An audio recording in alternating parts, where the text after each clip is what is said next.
እኛን እኮ እዚህ አስቀምጦ እስካሁን ድረስ ቆየ። ፈርቶ ነው የሚሆነው።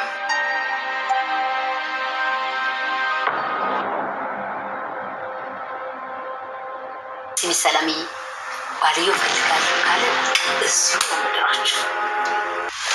አይ አይፈልግም እትዬ።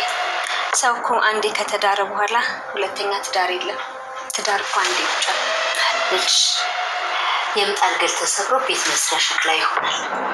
በትንሹ ካልተሳካ በቃ ለሌላ ለትልቁ ነገር ደግሞ ራስ ማጨት ነው። እሺ እውነቷን ነው ማርቲ። ሰው አንዴ ተሰብሮ ያንኑ ሲያስብና ሲያብሰለስል መኖር መቻል የለበትም። መርሳት ያለበትን ነገር እየረሳ መቀጠል ነው መቻል ያለበት። አቢጌል ሰላምን አዋርዳለሁ ብላ ባደረገችው ስህተት እራሷ ተመልሳ ተዋረደች። አርጆ እንግዲህ የሰላም ባል ነኝ የልጇ አባት ነኝ ብሎ የአቢጌልን ቤተሰቦች ሊተዋወቅ መጥቶ ነበረ። ነገር ግን ናታንና ውሃ ይሄ እኮ የአቢጌል ፍቅረኛ ነው፣ እንዲያውም አቢጌልን እወድሻለሁ፣ አፈቅርሻለሁ፣ ፍቅርሽ አዙሮ አዙሮ እንደ ውሃ እየፈሰሰ ነው ከልቤ ብሎኝ ከዚህ በፊት ነግረው ነበረ። የአቢጌል ፍቅረኛ ነው ይሄ በማለት እንግዲህ ውሃ ሁሉንም ነገር እውነቱን አፍረጥርጣለች። ናታንም ደግሞ አዎ ውሃ እንደዚህ ስትል ሰምቻት ነበረ፣ ይሄ አርጁ ነው፣ እንዴት ብሎ ነው የሰላም ባል ሊሆን የሚችለው በማለት አርጁንና የአቢጌልን ጉድ አጋልጠዋል ማለት ነው። አቢጌል እንግዲህ ከአባቷ ጋር አሁን ላይ ጭቅጭቅ ውስጥ ገብታለች፣ ሰጣ ገባ ውስጥ ገብታለች። ምክንያቱ ደግሞ አቢጌል ብዙውን ጊዜ እንደምትዋሻ አባትየው በስነ ስርዓት ያውቃል። ከዚህ በፊት ብዙ ጥፋቶችን አጥፍታለች። ወርቅ ሰርቃ ዳጣ ናት ብላለች። ብቻ የዳጣን ስልክ ሰርቃ ቴክስት ስትጻጻፍ ብዙ ተንኮሎችን ስትሰራ አባትየው ይሄን ሁሉ ተንኮል አይቶ በባለፈው እንዲያውም የሰላምን ስልክ ስለጠለፈች ገርፏት ሁላ ነበረ። አቢጌል በራሷ ጥፋት ሰውን አዋርዳለሁ አጋልጣለሁ ስትል ለራሷ ተጋልጣለች ማለት ነው። ሰላም ጤና ይስጥልኝ ውድና የተከበራችሁ የቻናሌ ቤተሰቦች እንዴት አላችሁ? በያላችሁበት ሰላማችሁ ይብዛ። ለዚህ ቻናል አዲስ ከሆናችሁ ሰብስክራይብ፣ ላይክ፣ ሼር እያደረጋችሁ ቤተሰብ ትሆኑ ዘንድ በአክብሮት እጋብዛለሁ። እንግዲህ ዳጣ ተወዳጁን ድራማ ክፍል 29ን ወደ እናንተ ይዤ መጥቻለሁ። በዚህ ክፍል እንግዲህ አዳዲስ ነገሮች አሉ። ይሄ ደግሞ የኤቢን ውርደት የምንመለከትበት ነው ማለት ነው። አንዳንዴ ለሰዎች በቆፈራችሁት ጉድጓድ እራሳችሁ እንደምትገቡ ብታስቡ መልካም ነው ብዬ አስባለሁ። ክፉ ሰዎችን ነው የሚመለከተው ማለት ነው። እንግዲህ በመግቢያው ላይ እንደተመለከትነው አቢጌል ባልየው ኩራተኛ ነው መሰለኝ እኛን አስቀምጦ እስካሁን ቆየኮ እያለች ትገኛለች። የሰላም መልስ ግን ስለፈራ ሊሆን ይችላል ነው ያለችው። ሰላም እንግዲህ በመደናገጥ ቁጭ ብላ እየጠበቀች ነበረ። ማርቲ ከዚህ በኋላ ከተዋወቀን አንቺ በምትፈልጊው ፈቃደኛ ከሆናችሁ በሰርግ ልንድራችሁ እኛ ምንም ችግር የለብንም ብላታለች። አዎ እንደዚህ በፍቅር የወደቅሽለትን ባል እኔም ማወቅ ፈልጋለሁ ማን ነው ብሏል አቶ ደረጀ። ሰላም እንግዲህ የልቧን በልቧ አድርጋ ህመሟን በውስጧ ይዛ ፈገግ ብቻ ነበረ። በጥርስ የምትለው ጥርስ ብዙ ነገሮችን ይሸፍናል። ብዙ ቁስለት አለባት። ሰላም እዛ ቤት ስትኖር እንግዲህ ለ19 ዓመት ሙሉ እየተጣለችባትን ልጇን እየጠበቀች ነው እዛ ቤት በሰራተኝነት ገብታ የምትኖረው። በዚህ ድራማ የሰላምን ትዕግስተኝነት፣ ጽናት፣ የአቶ ደረጀ ትዳር እንዳይፈርስ የራሷን ህይወት አሳልፋ ሰጥታ በሰራተኝነት ያስወለዳት ባሏ አስወልዶ የጣላት ልጇን የጣለባት ቤት በሰራተኛ መልክ እያገለገለች ትገኛለች። የራሷን ደስታ አታ ለአቶ ደረጀ ደስታ ግን በጣም ነው የምትጠነቀቀው። ምክንያቱም ይሄን ሁሉ ሚስጥር አሳልፋ ለማርቲ ብትናገር ትዳሩ ይበጠበጣል። እሷ ግን የኔ ህይወት ተበላሽቷል፣ ልጄንም አጥቻለሁ፣ ልጄ ግን አንድ ቀን ትመጣለች በማለት በተስፋ እየጠበቀች ራሷን ዝቅ አድርጋ የነሱ የቤት ሰራተኛ ሆና ስታገለግላቸው ቆይታለች። አሁን ላይ እንግዲህ ድጋሜ ከአቶ ደረጀ ልጅ ያስፈልገኛል፣ ወልጄ የወላድ መሃን ሆንኩኝ፣ ስጠብቅ ኖርኩኝ፣ ልጅ አልመጣችም፣ ልጅ መውለድ አለብኝ በማለት ድጋሚ እንግዲህ ከአቶ ደረጀ እንዳረገዘች አቶ ደረጀ ባያቅም እሷ ግን ይህንን ተግብረዋለች ማለት ነው። ሁላችንም ተመልክተናል በባለፈው ፓርት ላይ። አሁን ደግሞ ግዴታ የልጅን አባት ማወቅ አለብን እንድታመጪ እንፈልጋለን ብለው ሲጨቀጭቋት ኤቢ ባዘጋጀችላት ወጥመድ አርጁ የሚባል እንግዲህ የአቢጌል ፍቅረኛ እሷን እየጨቀጨቀ ሲያስቸግር እኔን የምትወደኝ ከሆነ የምትፈልገኝ ከሆነ ሰላምን እየደወልክ ጨቅጭቃት አስቸግራት። ከዛ በኋላ የልጅሽ አባት ነኝ ብለክ እቤት ትመጣና ከነ አባዬ ትተዋወቃለ። ከዛ በኋላ ደግሞ ዳጣ ስትመጣ በገንዘብ እንደገዙክ እውነቱን ተናግረ እዛ ታዋረዳቸዋለ ብላ ነበረ። እነሱን ለማዋረድ ነበር፣ ነገር ግን ራሷ ተዋረደች ማለት ነው። አቶ ደረጀ ድል ባለ ሰርግ እንግዲህ እንድርሻለን እሱ ፍቃደኛ ከሆነ ልጅ አባት ያስፈልገዋል ባላት ጊዜ አባት ምን ያደርጋል ብለክ ነው ጋሼ ቀን የከፋለታ ልጁን አውጥቶ ይጥላል ብላ ነው የመለሰችለት። እዚህ ጋር እንግዲህ የመለሰችው የእሷን ልጅ አውጥቶ ስለጣለባት ነው። ያን ያደረገው ደግሞ ትዳሩ እንዳይበጠበጥ ትዳሩን ለማዳን ሲል የአብራኩን ክፋይ ልጁን ደም የሆነች ልጅ ገና ያላደገች ሕፃን ልጅ አውጥቶ በወንድሜ ነው የጣለው ብሏል። እንግዲህ ይጥሏል ማለት ነው። አሁን ላይ ብትገኝም እንግዲህ ዳጣ የጎዳና ህይወትን ያሳለፈች ልጅ ናት ማለት ነው። ከ18 ዓመት በኋላ ነው አባቷን ያገኘችው። እስካሁን ደግሞ እናቷን አላወቀችም። ሰላምም ደግሞ ልጇን ዳጣን አልተዋወቀችም ማለት ነው እስካሁን ድረስ። የሰላም አቶ ደረጀ መናገር ማርቲን አስከፍቷታል። ባሌ ልታከብሪልኝ ይፈልጋለሁ ደግሞ ያለው ልጆቼ ፊት ነው። እንደዚህ ብለሽ ልትናገሪ አይገባም በስማም ነው ያለቻት። ከዚህ በኋላ እንደዚህ ብለሽ ባሌን ብትናገሪ በጣም እቀየምሻለሁ፣ ባሌን አክብሪልኝ ነው ያለቻት።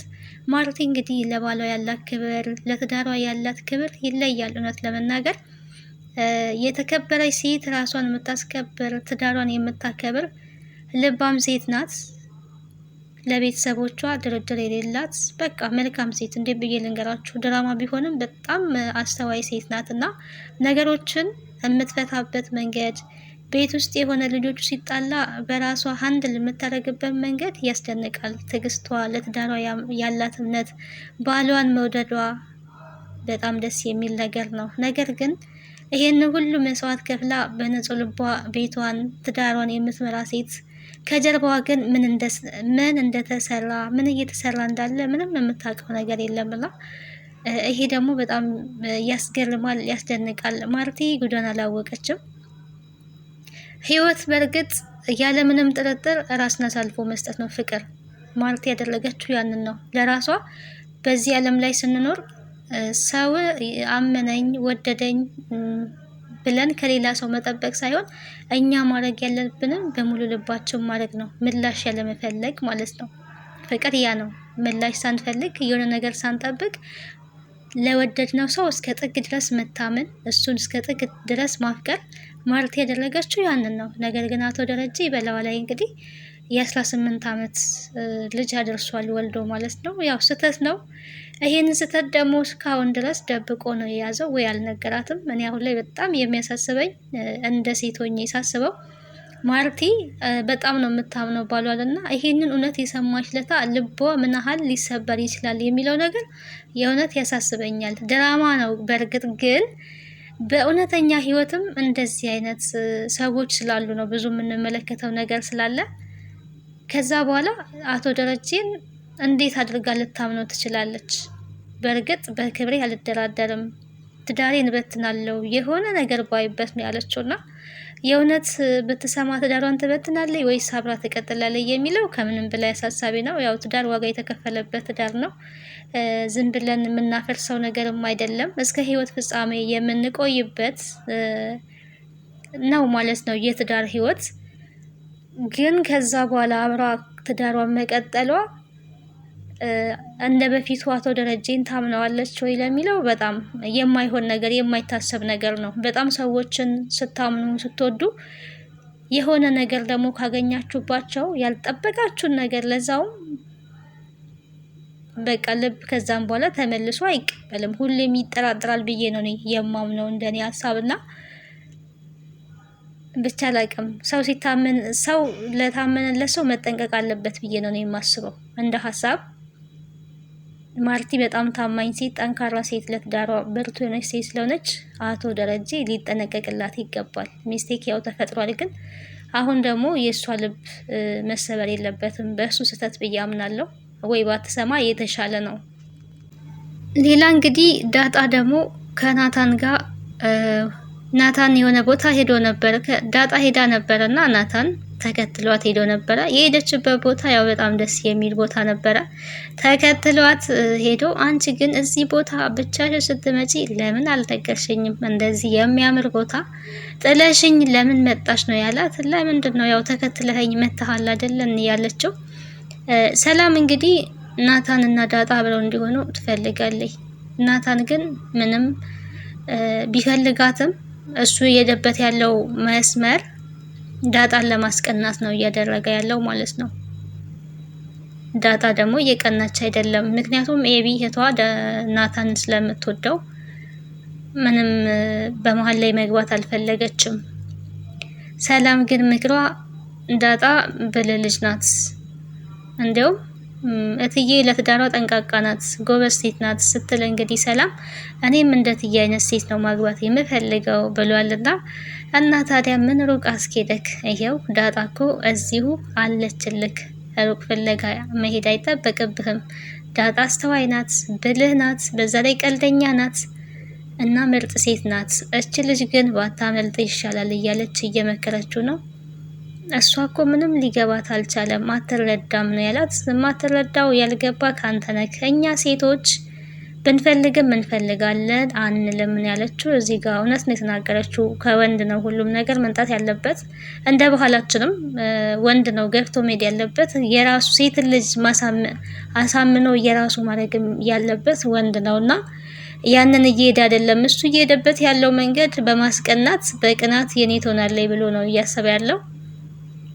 ዳጣ ደግሞ ያንን እንደዛ ለማድረግም ገና ልጅ ናት፣ ያንን አታስተውልም።